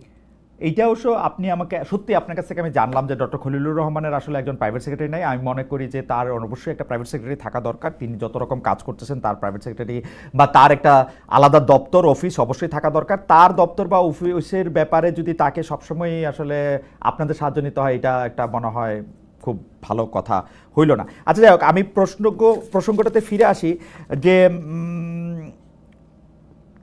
আমার যেটা প্রশ্ন ছিল আসলে যে খলিল সাহেব কি আসলে পররাষ্ট্র উপদেষ্টাকে বাইপাস করে এই কাজগুলি করতেছেন? মোটেও তা নয়। দুইটা পরস্পরের পরিপূরক বরঞ্চ আপনি বলতে পারেন। পররাষ্ট্র উপদেষ্টা আমাদের অনেক ধরনের ডিপ্লোমেসি আছে, পলিটিক্যাল ডিপ্লোমেসি আছে, ইকোনমিক ডিপ্লোমেসি আছে, কিন্তু কোঅর্ডিনেশন বলে তো একটা শব্দ আছে, তাই না? পররাষ্ট্র উপদেষ্টা নিউ ইয়র্কে, নিরাপত্তা উপদেষ্টা ওয়াশিংটন ডিসিতে, কিন্তু তাদের মধ্যে কোনো সমন্বয় আছে? মানে মানে না, অবশ্যই সমন্বয় আছে। আপনি জানেন যে খলিল সাহেবের একটা আলাদা একটা রেসপন্সিবিলিটিও আছে, সেটা হচ্ছে উনি একই সাথে রোহিঙ্গা বিষয়ক কার্যক্রমের জন্য হাই রিপ্রেজেন্টেটিভ। এবং আপনি জানেন যে রোহিঙ্গার এই যে ইস্যুটা, এটাতে কি ধরনের ডিপ্লোমেসি প্রয়োজন, এবং এই ডিপ্লোমেসিটার জন্য ওনাকে প্রয়োজনে বিভিন্ন দেশে যেতে হয়। কারণ রোহিঙ্গা ইস্যুটা কোনো বাইলেটারাল ইস্যু না, এটা একটা মাল্টিল্যাটারাল ইস্যু, এবং এইটার সাথে বিশ্বের অনেকগুলো দেশ নানাভাবে সম্পৃক্ত। কেউ দিচ্ছেন, কেউ পলিটিক্যাল জিওপলিটিক্যাল ইন্টারেস্টের কারণে কারো সাথে যোগাযোগ রক্ষা করতে হচ্ছে। সো উনি একই সাথে জাতীয় নিরাপত্তা উপদেষ্টা এবং রোহিঙ্গা বিষয়ক হাই রিপ্রেজেন্টেটিভ। রোহিঙ্গা বিষয় এবং জাতীয় নিরাপত্তা বিষয়ে এইখানে পররাষ্ট্র উপদেষ্টার সাথে সমন্বয়ের বা সংযোগের আসলে কোনো দরকার বা ভূমিকা নাই। না, সমন্বয় তো আছেই। সমন্বয়ের ঘাটতি তো আমরা কোথাও দেখি নাই। পররাষ্ট্র উপদেষ্টা পুরোটাই ঘাটতি দেখতেছি। যেমন পররাষ্ট্র উপদেষ্টা যে এখন নিউ ইয়র্কে অবস্থান করতেছেন, এটা আপনি বলার আগে আমি জানতাম না। না, সেটা আমরা মনে করিনি যে সেটা হয়তো ওনার যে ডিপ্লোম্যাটিক এঙ্গেজমেন্ট গুলো আছে সেটা হয়তো not for the public consumption. So আমরা সেটা এখন আপনাকে জানানোর প্রয়োজন মনে করি নাই। যখন উপযুক্ত সময় আসবে তখন অবশ্যই আমরা জানাবো। ডিপ্লোম্যাটিক এঙ্গেজমেন্ট যদি পাবলিক ফাংশনের জন্য না হয়, এটা তো আরো স্কেরি। জনাব মজুমদার, আপনি আমার ভয় দেখাইতেছেন। যেমন মনে করেন আমাদের মানে আড়ালে এগুলি তো ধরেন, আমি কোনো আপনাকে ভয় দেখাচ্ছি না। ডিপ্লোমেসিতে অনেক ধরনের কার্যক্রম চলে, সব কার্যক্রম যখন একটা কাজ যখন ফলাফল বয়ে আনে বা ফলাফল পর্যায়ে আসে, তখন এসে বা ম্যাচিউরড হয়, তখন হয়তো আমরা সেটা সবার সাথে তুলে দিই। আমি যদ্দূর ফরেন পলিসি বা ইন্টারন্যাশনাল ডিপ্লোমেসি দেখছি, সেই ক্ষেত্রে আপনার কথা 100% সঠিক যে অনেক কিছু হয় যেটা বাইরে আলোচনা হয় না, পাবলিকলি সামনে আসে না, কিন্তু এর কোনোটাই পররাষ্ট্র মন্ত্রণালয়ের মন্ত্রী পর্যায়ের লোকেরা করেন না। একটা পররাষ্ট্রমন্ত্রী যখন আরেকটা দেশে আসেন, সেইটার একটা অবশ্যই পাবলিক এর জানার অধিকার আছে যে তিনি আসলে কেন আসছেন। পাবলিকের জানার অধিকার আছে বলেই তো আমি আপনাকে তার অবস্থানটা জানালাম। আপনার আমরা তো তার অবস্থান গোপন করিনি। তিনি তো কোনো গোপনীয় সফরে যাননি, প্রকাশও করতেছেন। না, কেন প্রকাশ করব না? আমি তো আপনাকে বললাম তিনি আজকে রাতে আপনি আজকে অনুষ্ঠানে এসে বলছেন, আমি তো প্রেস উইং খুলে বসে থাকি। আপনি জানতে চাচ্ছেন দেখে আমি আচ্ছা, ঠিক আছে। আমি নিজে থেকে তখনই জানাবো যখন ওনার সফরের যে কার্যক্রম, সেটার আউটকামটা একটা ম্যাচিউর পর্যায়ে যাবে। আমি জানাতে পারি, প্রেস উইং থেকেও আমরা বলতে পারি, অথবা আমাদের পররাষ্ট্র মন্ত্রণালয় থেকেও আপনাদেরকে সেটা বলতে পারে। আপনি নিশ্চয়ই চাইবেন না আমরা প্রিমেচিউর কোনো তথ্য দিয়ে আপনার মধ্যে দিয়ে এমন কোনো এক্সপেকটেশন তৈরি করি, সেটা পরবর্তীতে ফুলফিল না হলে আবার আপনিই আসে আমাকে সমালোচনা করেন কেন সেটা ঠিকই আছে। Thank you. আমরা একটু জনাব এম এ আজিজ আপনার কাছে আসি। জনাব এম এ আজিজ, বিএনপি মুখে যখনই কোনো সংস্কারের কথা বলা হয় তখন 31 দফা নামক শিয়াল নাকি কুমির কোনটার ছানা জানি এসব বলছিলেন, ওইটা বারবার দেখায়, কিন্তু আদতে একটি সংস্কারও তারা মানতে চায় না। প্রতিটি সংস্কারের ব্যাপারে, মানে সেটা 70 অনুচ্ছেদ হোক, সেটা 2 দফা প্রধানমন্ত্রীর বেশি না হোক, অথচ 31 দফা অনেক বড় বড় কথা বলে রাখছে, এর একটাও তারা মানতে চায় না। এই যে জাতীয় সাংবিধানিক কাউন্সিল, এইটার মোটামুটিভাবে গড় আইডিয়াটাও কিন্তু 31 দফা বা তারও আগে বেগম জিয়া যে একটা ভিশন 2030 দিয়েছিলেন, সেইটার মধ্যে কিন্তু এটা দেওয়া। তারপরে এগুলি মানতে চায় না। এগুলি নিয়ে আজকে দেখলাম বিএনপির যে মুখপাত্র জনাব সালাউদ্দিন আহমেদ তিনি এরকম একটা বলতেছেন যে আমরা যদি এক্সিকিউটিভকে দুর্বল করার মতোই শুধুমাত্র সংস্কারের কথা বলি, অন্যান্য জায়গায় যদি বলি, তাহলে এক্সিকিউটিভ তো ফাংশন করতে পারবে না। বিএনপি আসলে এর মধ্যে কোন সংস্কারটা মানবে? মানে সংস্কারের কথা বললেই, আজ আপনি দেখছেন সংস্কারের কথা বললেই বিএনপির গায়ে জ্বর আসে, মানে, এবং যা তা বলতে থাকে। আপনি বিএনপির মির্জা আব্বাসে দেখেন, যা তা বলতে থাকে সংস্কারের কথা বললেই। না, ঠিক আছে। বিএনপি সংস্কার চায় বলে সবার আগে সংস্কারের কথা উত্থাপন করেছে। আপনি বললেন না শুধু মির্জা আব্বাস, অবশ্য বিএনপির অন্য নেতারাও আব্বাস ভাই রাগ করতে পারেন। তারপরে আমি বলছি, ইতিমধ্যে বসে 70 অনুচ্ছেদে একমত হয়েছে। শুধুমাত্র বিতর্ক আছে, যেটা হচ্ছে যে আপনার নারী 100 আসন হবে। বিএনপি বলছে যে আগের মতো করে নারী নির্বাচিত কেমন করে হবে সেটার ব্যাপারে আগের মতো করে বলছে। তো আমার বক্তব্য হচ্ছে, সংস্কারে আমি ডক্টর মোহাম্মদ ইউনূসের বক্তব্যের উপরে থাকি। যদি সব দল একমত হয়, এই যে ঐক্যমতের প্রসেসটা, এটাই তো অবৈজ্ঞানিক। কারণ রাজনীতি আছে, প্রত্যেকটা দল আছে, তার নীতি আদর্শ আলাদা আছে।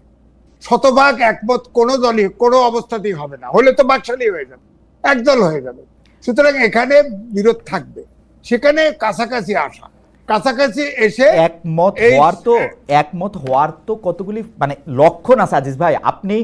আপনি দেখেন, একমত আমি কখন দেখবো যে এটা একমত হয়েছে? আমি যদি দেখি যে তারা, কিন্তু বিএনপি তো দুইবারের প্রধানমন্ত্রীটা তারা আটকাইলো কেন? দুইবার প্রধানমন্ত্রী হওয়া মানে কিন্তু 10 বছর সরকার পরিবর্তন না হওয়া, তারপরে সরকার থেকে সরে যাওয়া, এটার মধ্যে আপত্তির কি আছে? জিনিসটা তো বুঝতে পারতেছি না। আমি আপত্তি কি বলছে, পরপর দুইবার, তারপরে গ্যাপ দিয়ে আবার প্রধানমন্ত্রী হতে পারবে, এইটা হলো বিএনপির প্রস্তাব। আর অন্যদের প্রস্তাব হলো দুইবারের পরে আমেরিকান সিস্টেমের শেষ, আর হতে পারবে না। কিন্তু আমেরিকা তো আপনার দুইবার হয়, দুইবারেরটাই বলতেছে। সেখানে হয়তো বিএনপির পলিসি তাই যে তারা গ্যাপ দিলে আবার যদি, যেহেতু এটা গণতান্ত্রিক দেশ, কাউকে যদি দ্বিতীয়বার যোগ্য মনে করে চায়, ভোটে যদি সে হয়, সেই পার্টি ক্ষমতায় আসে, সে হবে। এটাকে জনগণের ইচ্ছা আকাঙ্ক্ষাকে বা ভোটের অধিকার, গণতান্ত্রিক অধিকারকে রোধ করা হবে কেন? এটা হলো তাদের বক্তব্য। তার যদি জনগণ ভোট না দেয়, সে হবে না, সে সরকারেও আসবে না, এই হলো তাদের বক্তব্য। তারপরেও আমি বলবো যে রাজনৈতিক দলগুলি কাছাকাছি আসা উচিত, প্রত্যেকটা 70 অনুচ্ছেদে যেমন কাছে আসছে, 100 নারী আসনে চায়, এনসিপি চায়, জামাতও চায়। বিএনপি এই ক্ষেত্রে বলছে যে না, সংখ্যা, এখন সংখ্যার ক্ষেত্রে তীব্র বিরোধিতা করে নাই, কিন্তু এখানে বিরোধটা আছে কিভাবে এই 100 আসনে নির্বাচিত হবে তারা, প্রেসিডেন্ট নির্বাচনটা কি পদ্ধতিতে হবে। না সেগুলো আপনি তো এমন ভাবে বলতেছেন যে সেই বিরোধটা একটা মানে খুবই হাসি খুশি বিরোধ। ব্যাপারটা হাসি খুশি বিরোধ না ভাই। আপনি 100 আসন সরাসরিতে নির্বাচিত হবে, নাকি আপনি ভোটের মাধ্যমে নির্বাচন করবেন, এটার মধ্যে থেকে, নাকি আপনি আপনার ইচ্ছা মতো আমাকে বা আমার স্ত্রীকে, আমার বান্ধবীকে আপনি নিয়োগ দিবেন, সেইটার উপরে আপনারা তো ইয়াদে বসে আছেন। বলা হইতেছে যে সরাসরি ইলেকশন করেন, আপনারা কইতেছেন না সরাসরি ইলেকশন করবো না। তো এটা তো বিরোধটা তো কোনো ছোট জায়গায় আটকে নাই, বিরোধটা আটকে আছে আপনি কারে নিয়োগ দিতে পারবেন সেই ফান্ডামেন্টাল। না ওই জায়গায় আটকায় নাই, আটকায় হচ্ছে যে 100 যে নারী ইলেকশন করবে, 3টি আসন মিলে 300 সিট টোটাল পার্লামেন্টের, তাহলে কি 3টে সিট মিলে একটা নারী ইলেকশন করবে না কি করবে? হ্যাঁ হবে। এখন তো 6টা সিট মিলে একটা উপজেলা চেয়ারম্যান যখন হয়, মহিলা পরিষদের যিনি মহিলা সদস্য থাকেন, তিনি তো অনেকগুলি আসন নিয়ে, মানে অনেকগুলি জায়গা নিয়ে পুরুষের থেকে বেশি করেন। হ্যাঁ, এটা করে, কিন্তু বেসিক্যালি তার কাজ থাকে না, যেটা মনোনীত হয়। আজকে কাজ নাই ভাই, কাজ হবে। আপনাকে তো ফরওয়ার্ড লুকিং হইতে হবে। আপনি আজকে কাজ হবে। সেক্ষেত্রে এইটাই করতে হবে যে মহিলারা কোন জায়গায় স্বাধীনতা, তারা তো তার যোগ্যতা দিয়ে ইলেকশন করুক, ইলেকশন করবে না, মনোনয়ন দিক, প্রত্যেকটা পার্টির থেকে ইলেকশনে মনোনয়ন দিক, এটা করুক। প্রয়োজনে মহিলা সিট ভাগ করে দিক, মহিলা সিটে ইলেকশন হোক। না, মহিলা সিট আপনি তো জটিলতা চাইতেছেন, এই জটিলতাটা কেন চাইতেছেন এটা আমি বুঝতে পারি। আপনি 30টা ফাইল রাখবেন, আপনার মনে আছে এরশাদ সাহেবের আমলে ওই 30 সেট অলংকার বলা হয়েছিল, এইটার জন্য তাকে অনেক জেল জরিমানাও খাটতে হয়েছিল, পত্রিকা বন্ধ হয়েছিল, কিন্তু আপনি তো ওইটাই রাখতে চাইতেছেন রে ভাই, যে আপনার কাছে ফাইলটা থাকবে, আপনি 100 জনরে, 50 জনরে, 40 জনরে আপনি আপনার মতো নিয়োগ দিয়ে দিবেন, তাই না? এগুলো তো ফান্ডামেন্টাল চেঞ্জ রে ভাই। না, আমার কথা হচ্ছে যে এটা তো আলোচনা শেষ হয় নাই না, কিন্তু বিএনপি বিরোধীরা কেন করতেছে? যদি বিএনপি বলে যে আমরা কন্ট্রোল ফ্রিক না, তাহলে এই কন্ট্রোলটা কেন রাখতে চাইতেছে? না, এটা বিএনপির পলিসি, তারা বার্গেনিং করতেছে, যদি না হয় তাহলে হয়তো ছাড় দিবে, আপস হবে। বিএনপির পলিসি হচ্ছে আজীবন ক্ষমতায় থাকা যাওয়া, 2 বার হোক, 4 বার হোক, 8 বার হোক। না, 4 বার হবে কেন? 2 বছর পরে গ্যাপ দিয়ে জনগণ ভোট না আবার দিবে যদি নির্বাচিত হয়। আমরা তো একটা ল্যাবরেটরি সিচুয়েশনে ধইরা নিতেছি যে একজন মানুষ। শোনেন, আপনার আমি কিন্তু পূর্ব পাকিস্তানে দেখেছি, সময় দেখেছি, জি একটি লোকের গায়ে জামা থাকতো না, গেঞ্জি গায়ে ঘাড়ে থাকতো, স্যান্ডেল হাতে করে ঘুরতো। জি এত তো আইন করে করে বন্দি করা হয় না, কিন্তু তাদের ভিতরে সুখ ছিল। এখন কারো ভিতরে না সুখ না, নাই, আপনি তো সুখের পাখি উড়ে আপনি গেছে। তো এখন আইন করে আমি আপনাকে না, আমি আপনাকে 54 বলতে বছরে- পারি, আমি আপনাকে বলতে পারি, আমি ছিলাম না সে সময়, কিন্তু সেই সময় পাকিস্তানের লোকেরা বলতো যে আমাদের লোকের গায়ে গামছাও ছিল না ব্রিটিশ আমলে, কিন্তু আমাদের সুখ ছিল। হ্যাঁ, ওটা পাকিস্তানের না, বলেও বলছে, আপনি গল্প পড়ে দেখেন, হ্যাঁ। ওই গল্পের মধ্যে তাই লেখা। এই আপনি হ্যাঁ। আখতারুজ্জামান ইলিয়াসের চিলেকাটা সেপাই পড়েন 69 সেই উত্তর গণ আন্দোলনের সময় মানুষজন কি করতেছে এটাও দেখেন, একই কথা। হ্যাঁ, রবীন্দ্রনাথের না, সময় তখন- রবীন্দ্রনাথের ক্ষেত্রেও তার দাদারা বলছে রবীন্দ্রনাথ বাংলা ভাষা নষ্ট করে ফেলতেছে এইসব আধুনিকতা করে। হ্যাঁ, চিরকাল না, তাই যাই বলা হোক, আছে। আবার না, ঠিক আছে, পরবর্তীতে তো মানুষ রিয়েলাইজ করছে পাকিস্তানের উপনিবেশিক শাসনের বিরুদ্ধে আপনার যুদ্ধ পর্যন্ত করতে হয়েছে। মনে রাখেন আজিজ ভাই, আপনার কেন জানি মনে হচ্ছে এই কথাটা আমি আগে কোথাও শুনছি, সম্ভবত শেখ হাসিনা প্রেসউইং এর মুখে, যে আমরা ভালো গণতন্ত্রের দিকে যাচ্ছি, ভালো উন্নয়ন হবে, তবে আরো 4-5 বার লাগবে 2040-43 সাল না, পর্যন্ত যদি না, শেখ হাসিনা আমি থাকে। আমি মনে হয় না, আজিজ ভাই, আপনি আরেকটু চেক না, করে না, দেখেন যে এটা মিলছে কিনা কথাটা। আমি নো নো না, আমরা একটু শুনছি যারা যে আজাদ মজুমদার- নো নো আমি বলি শেষ কথা, আওয়ামী লীগ বলছে, সবসময় বলছে আগে উন্নয়ন তারপরে গণতন্ত্র। ওকে, এইটা হলো ডাইরেক্ট কথা। আর আপনি বলতেছেন, আর আমাদের এখন আপনি বক্তব্য বলতেছেন যে হচ্ছে গণতন্ত্র ফার্স্ট। রাইট, গণতন্ত্র আগে first। এখন একটু খারাপ গণতন্ত্র, ভবিষ্যতে ভালো গণতন্ত্রের দিকে আমরা উত্তরণ ঘটাবো, আপনি বলতেছেন এটা? ওকে ওকে, ঠিক আছে, একটু খারাপ গণতন্ত্রের ইয়াতে আসি আমরা, একটু জনাব আজাদ মজুমদারের কাছে আসি। জনাব আজাদ মজুমদার, আমার কাছে মনে হয় কিন্তু যে ইউনূস গভর্নমেন্ট একটা খুবই, আমি কি বলবো, যে মানে এত বুদ্ধিমান গভর্নমেন্ট আর কখনো আসছে কিনা আমি জানি না, পুরোটা একটা চালাকিতে ভরা গভর্নমেন্ট। কেন আমি এই কথা বলতেছি, আপনি দেখেন যে বিএনপি নেতা ইশরাক হোসেনের মেয়র হওয়ার দাবিতে এখন আপনি দেখেন সাউথ ঢাকা সিটি কর্পোরেশন একটু অচল হয়ে রয়েছে, দীর্ঘদিন সরকার থেকে এটা ধোঁয়াশা রাখা হয়েছে। নির্বাচন কমিশন যখন অর্ডার দিছে তখন বলছে যে এটা একটা খারাপ আয়, তবে এই রায় দিয়ে আমরা এটা করবো কিনা সেটা নির্বাচন কমিশনে আপিল করে না। নির্বাচন কমিশন কিন্তু কখনো আপিল করে না। দুইটা জিনিস দেখেন, নির্বাচন কমিশন কিন্তু বেশিরভাগ সময় আপিল করে না। দুই হচ্ছে, সেই সময় আসিফ মাহমুদ সজীব ভাই বলছিলেন কি, আইন উপদেষ্টা ফিরে আসলে আমরা এটা নিয়ে সিদ্ধান্ত নেব। আইন উপদেষ্টা কি করলেন, ঠিক ওই সময় ছুটিতে গেলেন, এবং ওই ছুটি কাটায় ফিরে আসলেন যখন, তখন আর ইশরাক সাহেবের আসলে আর ইয়া শেষ, কি বলে জানি, টাইম শেষ, এখন আর শপথ পড়ানোর দরকার নাই। 2 সপ্তাহের মতো টাইম ওই নির্দেশ পাওয়ার আগেও এটা পড়ানো যাইতো, প্রতীকীভাবে উনি মেয়র হইতেন। এটাকে বুদ্ধিমান, মানে আমি এটা কি বলবো, চালাকি কইরা এটা ঠেকানো হইলো। এইটা কেন করা হইতেছে, এবং খুব নিজের এই স্মার্ট মনে করা হইলো, খুব বুদ্ধির কাজ করলেন জনাব আসিফ মাহমুদ সজীব ভাই, যে আইন উপদেষ্টা আসলে উনারা এটা নিয়ে পড়লে আমরা এটা শপথ পড়াবো, এবং তিনি এটা বন্ধ করে রাখলেন। এই চালাকিটার জবাব যখন আপনাদের দিতে হবে, আপনারা কিভাবে এটা দিবেন, মানে এইটা যদি একটু বলেন জনাব আজাদ মজুমদার, এবং এই চালাকি নিয়ে আপনারা প্রাউড কিনা, যে না খুব চালাকি করে সেটা? ধন্যবাদ আপনাকে। এটা কোনো চালাকি না, আপনি এটা একটা প্রসেস, ওনারা মনে করেছে যে এই প্রসেসটা রাইট, এই প্রসেসটা ফলো করা দরকার, এবং এই প্রসেসটা অনুযায়ী ওনারা কাজ করার চেষ্টা করেছেন। জনাব ইশরাক হোসেন উনি যদি মনে করতেন যে এই প্রসেসটা রাইট না, উনি তো আদালতে যেতে পারতেন আবার, যে ওনার যদি মনে হতো যে না সরকার ওনাকে ওনার ডিউ যেটা প্রাপ্য সেটা দিচ্ছে না। যেটুকু আমি আজকে আপনার শোতে আসার আগেও আমি এই বিষয়টা নিয়ে আমি জনাব আসিফ মাহমুদ সজীব ভাইয়ের সাথে কথা বলেছি।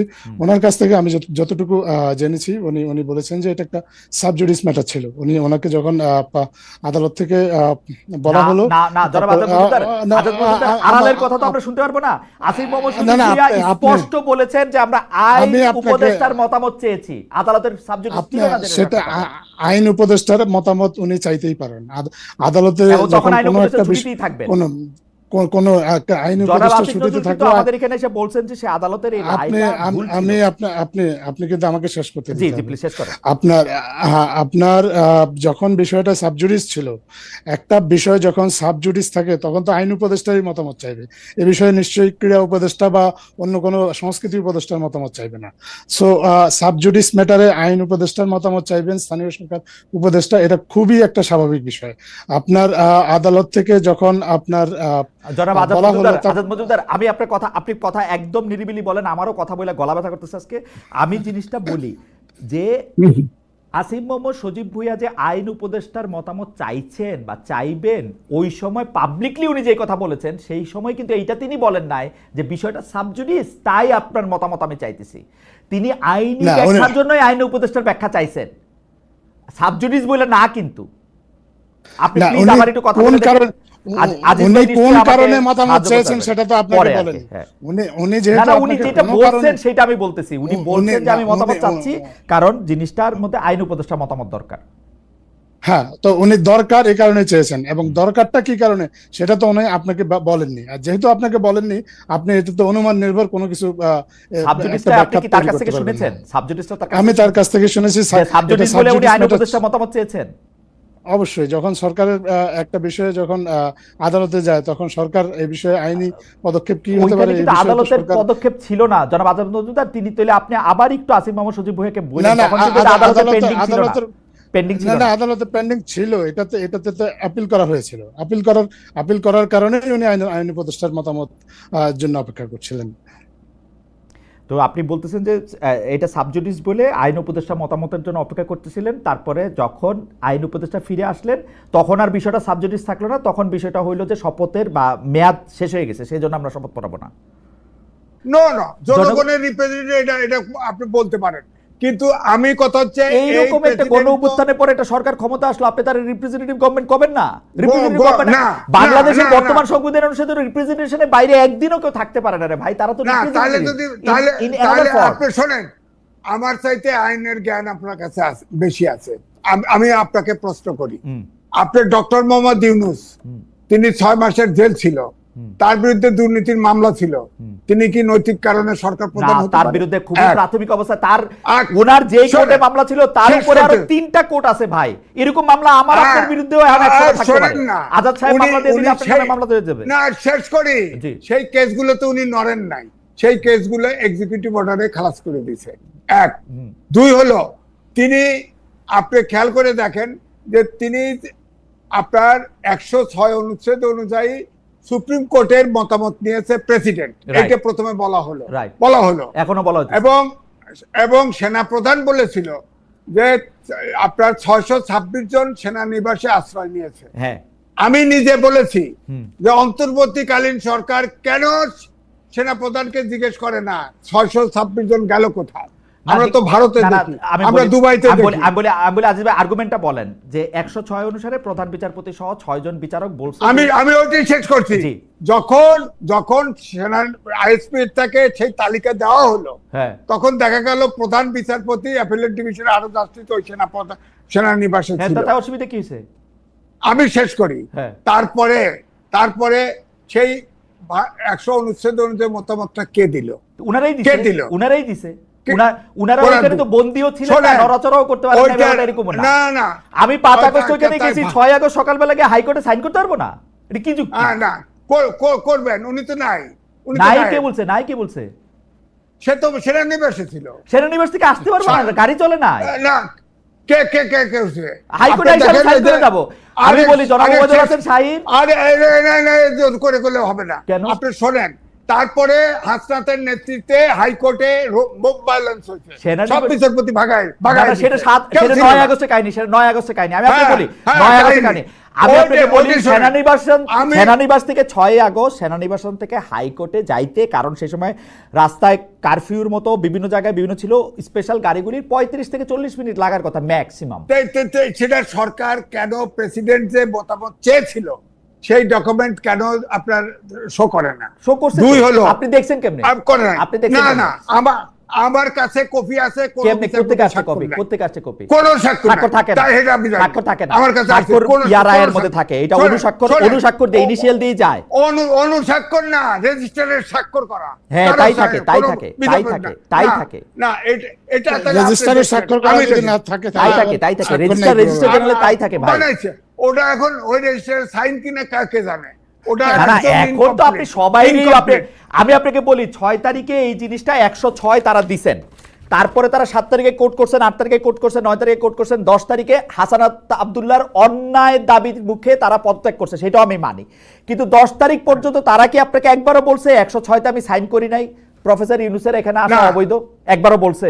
আরে আরে তাদের মুখে শুনছেন, তারা প্রকাশ্য কোর্টে প্রেসিডেন্ট কি ও প্রেসিডেন্ট শোনেন, আইন মন্ত্রণালয় থেকে এটা মুভ করছে, কে সাইন করছে জানি না। না এটা আমার কাছে চিফ জাস্টিস চেয়ারে তো বসছে, তো তারপরে ভাই 7-8-9 তারিখ তার চেয়ারে বসছে তো। প্রেসিডেন্ট কখনো বলছে যে আমি মতামত চেয়েছি? প্রেসিডেন্টের কাছে আপনি গেছেন? প্রেসিডেন্টের কাছে আপনি গেছেন? কে? আমার যাওয়া লাগবে না তো। প্রেসিডেন্ট তার বিপরীতে কি বলছে?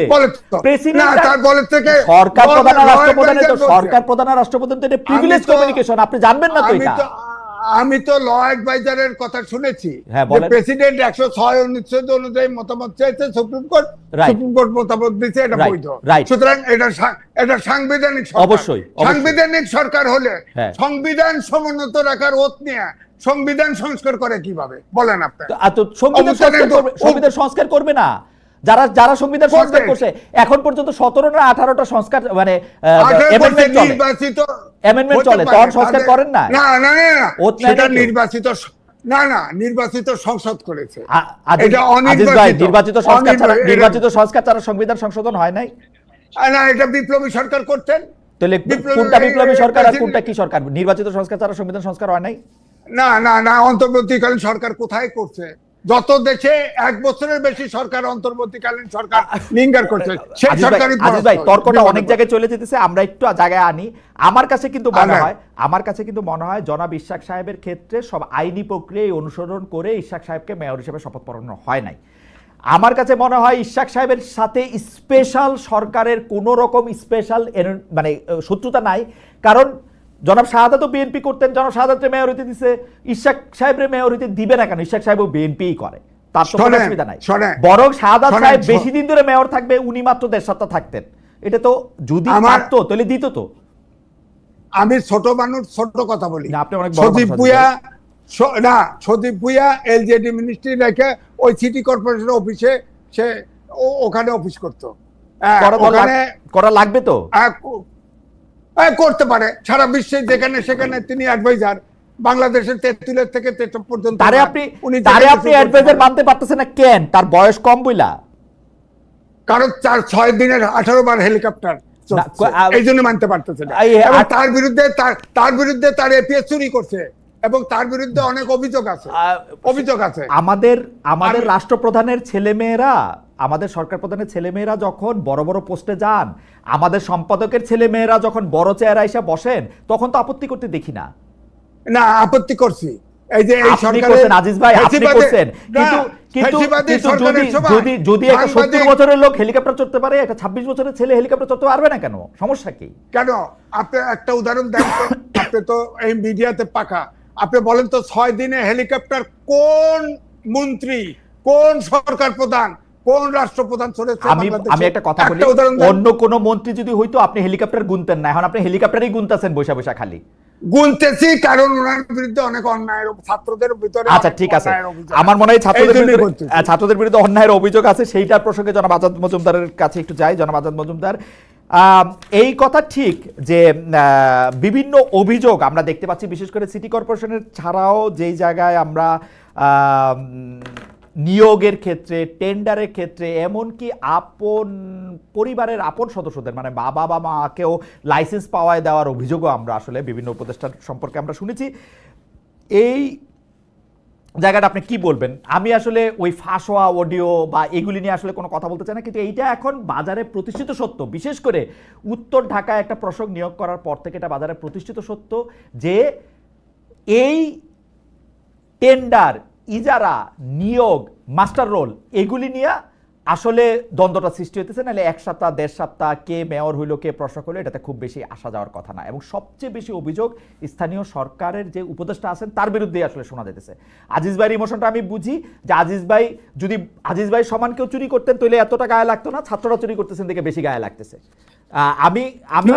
আমি অবশ্য শোনেন, আমি কিন্তু অত্যন্ত দুঃখিত এবং লজ্জিত। আমি বেশি বেতনে চাকরি করছি, আমার কিছু নাই। আর এখন সাংবাদিক কয়েকটা ধরা খাইছে, দাগ ধরে হারে 20টা 25টা করে 19-29টা ফ্ল্যাট, এইসব চোর, এগুলো তো জেলে যাবেই। আচ্ছা, সাংবাদিক কথা করতে আসছে, তার যে বেতন সেটা মাইনেই চাকরি করতে হবে, নাহলে চলে যাক, আচ্ছা চুরি ঠিক তো আছে, করতে যাক। ঠিক আছে, আমরা একটু জনাব আজাদ মজুমদারের কাছে শুনি। জনাব আজাদ মজুমদার, আসলে আমাদের প্রোগ্রামেরটা একদমই শেষ পর্যায়ে, আমরা মানে একটু এক্সটেনশনে আসি। জি জনাব আজাদ মজুমদার। আমার মনে হয় আপনার প্রশ্নটার মধ্যে একটু সবিরোধিতা আছে। জি। প্রথমত আপনি বলেছেন যে এগুলো প্রতিষ্ঠিত, আবার তারপরে বলেছেন এগুলো অভিযোগ। না, যদি প্রতিষ্ঠিত প্রতিষ্ঠিত শব্দটা হয় বাদ দিলাম, প্রতিষ্ঠিত শব্দটা বাদ দিলাম, এগুলো অভিযোগ। হ্যাঁ, তো অভিযোগ যদি হয় তাহলে তো অভিযোগ প্রমাণ পর্যন্ত আপনাকে অপেক্ষা করতে হবে। হুম। কিছু কিছু ক্ষেত্রে যে অভিযোগগুলো এসেছে, এবং আপনি যেমন লাইসেন্সের কথা বলেছেন, বাবাকে ঠিকাদারি লাইসেন্সের কথা বলেছেন, সেই অভিযোগটা এসেছে। উপদেষ্টা নিজে এটার জন্য ক্ষমা চেয়েছেন, দুঃখ প্রকাশ করেছেন, লাইসেন্স রিভোক করা হয়েছে। এপিএস এর দুর্নীতির অভিযোগ এসেছে, এপিএস এর বিরুদ্ধে দুদক ব্যবস্থা নিয়েছে। যেই সব অভিযোগগুলোর ক্রেডিবল একটা এভিডেন্স সামনে আসতেছে, বা যে অভিযোগগুলো মনে হচ্ছে বিশ্বাসযোগ্য, সেগুলোর বিরুদ্ধে তো ব্যবস্থা নেওয়া হচ্ছে, আর বাকি সব তো হাইপোথেসিস। একটা ছোট প্রশ্ন করতে চাই যে এই যে পিএস বা এপিএস এর বিরুদ্ধে অভিযোগ এসেছে, তাদের বিরুদ্ধে ব্যবস্থা নিয়েছে, আমার তো যতদূর জানা আছে পিএস বা এপিএস এর তো অত বড় এক্সিকিউটিভ ক্ষমতা নাই। যদি বড় সাহেবরা টাকা খায়ে ফাইল না ছাড়েন, পিএস এর তো কিছু করার নাই। পিএস যদি 20 কোটি টাকা চুরি করে, অবশ্যই 200 কোটি টাকা চুরি করছে হচ্ছে বড় সাহেব। এটা নর্মাল অঙ্ক। শেখ হাসিনার চোর যদি, শেখ হাসিনার পিয়ন যদি 400 কোটি টাকা চুরি করে থাকে, শেখ হাসিনা 40,000 কোটি টাকা চুরি করছে, সহজ হিসাব। না, আপনি এটা এরকম সরলীকরণ তো এভাবে করা সম্ভব না। তবে অভিযোগ যেহেতু এসেছে পিএস এর বিরুদ্ধে দুর্নীতি তদন্ত শুরু হয়েছে। এখন এই দুর্নীতির তদন্তে যদি উপদেষ্টার নামও আছে, তাহলে উপদেষ্টাকেও তদন্তের মধ্যে নেওয়া হবে। তা সেটা নিয়ে তো কেউ কোনো আপত্তি করবে না, বা আপত্তি করার কোনো সুযোগ নেই। প্রথম কথা হচ্ছে যে আপনি যার বিরুদ্ধে অভিযোগটা মূলত এসেছে, আগে তো তাকে তদন্তের আওতায় আনবেন। তার বিরুদ্ধে ইনভেস্টিগেশনটা কমপ্লিট হলে তারপরে আপনি বলতে পারবেন যে এইটার সাথে উপদেষ্টা জড়িত কি জড়িত না। তার আগে আপনি হাইপোথেসিসের ভিত্তিতে, অনুমানের ভিত্তিতে, আবার আমার মাঝে মধ্যে আমার আজিজ ভাই একটু আগে আবেগের বসে যেভাবে মানে আপনি বলে বসছেন যে হ্যাঁ, যেহেতু উপদেষ্টার পিএস দুর্নীতি করেছে, অতএব উপদেষ্টা দুর্নীতি করেছে, এভাবে তো আসলে দুর্নীতির তদন্ত বা এগুলা হয় না। এগুলা প্রথমত যিনি যার বিরুদ্ধে অপরাধটার অভিযোগ এসেছে, তাকে তদন্তের আওতায় আনা হয়েছে কিনা এটা আপনি দেখবেন। তদন্ত নিষ্পন্ন হলে তারপরে আপনি দেখবেন সেই তদন্তে। এই ক্ষেত্রে তো আমি জনাব মজুমদার, মানে আমার ইয়াটা কি, যদি কোনো ব্যক্তিগত সহকারীর বিরুদ্ধে যখন দুর্নীতির অভিযোগ আসে, এটা অবশ্যই ইন্ডিকেট করে যিনি তার মানে কর্মকর্তা, তার বিরুদ্ধেও আসলে অভিযোগটা তদন্ত করা দরকার। দুদকের তো ঘোষণা দিয়ে এখন জনাব আসিফ মাহমুদ সজীব ভাইয়ের বিরুদ্ধে, জনাব ফয়েজ আহমদ তৈয়বের বিরুদ্ধে দুর্নীতির অভিযোগ তদন্ত করা দরকার, ঘোষণা দিয়ে কিন্তু। এবং তাদেরকে স্টেপ ডাউন করার কথা, যেহেতু তাদের কর্মকর্তারা দুর্নীতি করতেছেন, তারা হচ্ছে উপযুক্ত তদন্তের স্বার্থে তারা স্টেপ ডাউন করে তাদের কর্মকর্তারা দুর্নীতি করেছেন এইটার অভিযোগ যদি এসেছে, তারা তাদের এই দুর্নীতির তদন্তকে বাধা দিয়েছেন? বাধা তো দেননি। তারা তো এই দুর্নীতি আজাদ ভাই চেয়ারে বসে থাকলে হ্যাঁ, উনি ছাত্র, উনি হেঁটেও যেতে পারেন, মন্ত্রী, এই জন্যই তো বলছি 100 টাকা আম পাকাইলে ওরকমই হয়। আমি বলি আম কিলা পাকাইলে ওই রকম হয়, আমের টেস্ট হয় না, এটা মনে রাখেন। আমি এই জন্য বলছি যে এখন যে অবস্থা, আমি বলছি যে এই 8টা ব্যাচের ছাত্র ধ্বংস করে ফেলা হয়েছে। এরা আর কোনো কাজে আসবে না। এদের মনোজগৎ সব পরিবর্তন করে দিচ্ছে। এরা এই বিজ্ঞানের যুগে সব সার্টিফিকেট নিয়ে বগল দাবা করে ঘুরতে হবে। এদের কোনো কিছু, আমি লিখছি বিরাট করে সমকালে লিখেছি যে আমাদের দেশে বুয়েট সহ একটি যোগ্য না, কিন্তু ডক্টর মোহাম্মদ ইউনূস তাদেরকে ব্যবহার করতেছে, যতগুলো জায়গায় ব্যবহার করতেছে, তাদের বিচারও করবে না, তাদের অভিযোগও শুনবে না। উনি ছাত্রদেরকে বিপদে ফেলে উনি কেটে পড়বে, দেখে না। ওকে, ঠিক আছে। মিস্টার বা মিসেস হেকা আরো উৎসাহ পেয়েছেন, একই মন্তব্য তিনি 100 বার করতেছেন। যাই হোক, সেটার দিকে আর না থাকে। জনাব আজাদ মজুমদার, আমি জনাব এম এ আজিজের কথা সূত্র ধরে জাস্ট একটা কথা আপনি বলতে চাই, বর্তমান উপদেষ্টা পরিষদ বা বর্তমান সরকার কি আসলে প্রয়োজনের অতিরিক্ত সম্পদ, সরকারি সম্পদ ব্যবহার করতেছেন তাদের নিজস্ব খেয়াল খুশি মতো কাজে? কেউ বা ধরেন প্রধান উপদেষ্টা 10 মাসে 11 বার সফরে, জনাব আসিফ মাহমুদ সজীব ভুঁইয়া হেলিকপ্টারে ঘুরে ঘুরে, আরেকজন উপদেষ্টা তার ইচ্ছা মতো করে, ব্যাপারটা কি এরকম কিনা? 1-2 মিনিটে যদি একটু না, বলেন। মোটেও এরকম না। আমার ধারণা আজিজ ভাই কোনো কারণে ব্যক্তিগত কারণে এই সরকারের উপর ক্ষুব্ধ, কারণ না হলে উনি অনেকগুলো অন্তঃসারশূন্য অভিযোগ করেছেন এই আলোচনায়। আমি যথেষ্ট সময় না থাকায় ওনার আলোচনার জবাব দিতে পারছি না। তবে আমি আজিজ ভাইকে আমন্ত্রণ জানাবো, উনি যদি ব্যক্তিগতভাবে আমাদের সাথে একটু বসেন, তাহলে আমরা সম্ভবত ওনার যে ভুল ধারণাগুলো আছে এগুলো ক্লিয়ার করে দেওয়ার চেষ্টা করতে পারবো। না ঠিক আছে ঠিক আছে। আমাকে একটু বলতে দিন প্লিজ।